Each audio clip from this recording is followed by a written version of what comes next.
Hello friends, good evening. कड़ी पत्ते का पौधा एक हर्बल प्लांट है और इसके अलावा इसको हम अपने खाने में इस्तेमाल करते हैं जायके को बढ़ाने के लिए, टेस्ट को बढ़ाने के लिए। आज के इस वीडियो में फ्रेंड्स हम कड़ी पत्ते को किस तरीके से घना बना सकते हैं, किन बातों का हमें ध्यान रखना चाहिए अपने कड़ी पत्ते को के पौधे को और घना बनाने के लिए, इसके बारे में हम डिस्कस करेंगे। कौन सा फर्टिलाइज़र चाहिए जिससे कि ये हेल्दी हो और इसको किस तरीके से हम ग्रो कर सकते हैं और इसको कटिंग से लगा सकते हैं या सिर्फ बीजों से लगा सकते हैं, इन सारी बातों को आज हम डिस्कस करेंगे इस वीडियो में।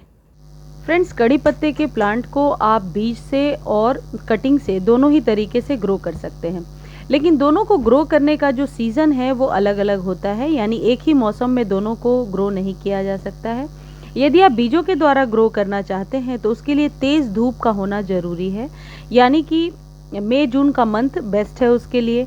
लेकिन यदि आप कटिंग के द्वारा ग्रो करना चाहते हैं इस कड़ी पत्ते के प्लांट को, तो बरसात का सीज़न जो है, यानी अभी जो टाइम चल रहा है, ये सबसे बेस्ट मंथ होता है, यानी कि जून एंड से लेकर के सितंबर एंड के बीच में आप कभी भी ग्रो कर सकते हैं।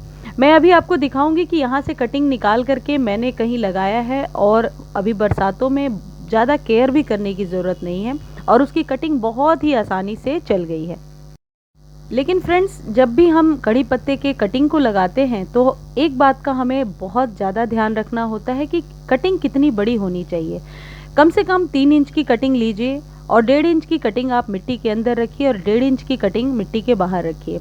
3 इंच से ज़्यादा बड़ी कटिंग भी आप ले सकते हैं, लेकिन उसके 50% हिस्से को आपको उस गमले में दबाना होगा और 50% ऊपर रखना होगा, जितनी बड़ी भी कटिंग आपने ली है। बहुत छोटी कटिंग के द्वारा कड़ी पत्ते को नहीं ग्रो किया जा सकता है। फ्रेंड्स, कड़ी पत्ते के पौधे पर मिलीबग्स का अटैक बहुत ज़्यादा होता है। बहुत टाइप के कीड़े लगते हैं इसमें। एक कीड़ा ऐसा भी होता है जो पत्तों पर बिल्कुल चिपका होता है।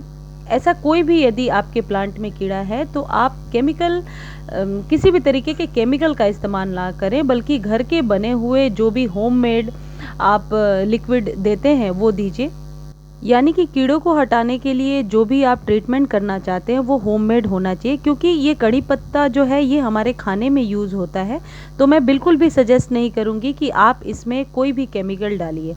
घर के बने हुए कोई भी ट्रीटमेंट आप यूज़ कर सकते हैं, जैसे लिक्विड सोप को थोड़ा सा 1 ml मिला लीजिए 1 लीटर पानी में और इसको प्रेशर के साथ धोने की कोशिश कीजिए। अपने स्प्रे बॉटल में डाल लीजिए और इसमें जहाँ कहीं भी लगे हुए हों उन्हें प्रेशर, देखिए ये कितने, मेरे जो लीव्स हैं ये कितने फ्रेश और कितने अच्छे दिख रहे हैं। तो मैं जो नीम ऑयल वगैरह का जो इस्तेमाल है वो हमेशा करती हूँ, लेकिन कभी भी मैं बाहर से खरीदे हुए किसी भी प्रकार के केमिकल का इस्तेमाल नहीं करती हूँ।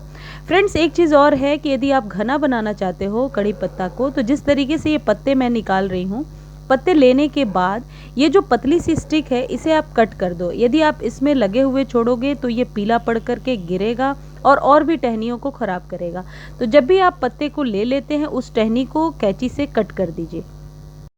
और फ्रेंड्स, बहुत सारे व्यूअर्स के क्वेश्चंस होते हैं कि कड़ी पत्ते के गमले को या प्लांट को कहाँ पर रखा जाए।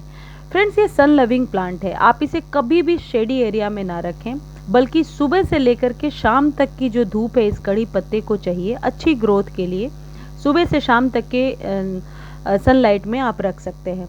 यदि आप शेडी प्लेस में रखेंगे तो ये कभी भी इतनी अच्छी तरीके से ग्रो नहीं करेगा, इतना घना नहीं होगा। ये एक सन लविंग प्लांट है, आप चाहे जितने घंटे की धूप दे इसके लिए कोई नुकसान नहीं होने वाला और इसके टिप्स पे कभी भी सनबर्न जैसा नहीं होता, कभी भी इसकी पत्तियां जलती नहीं हैं।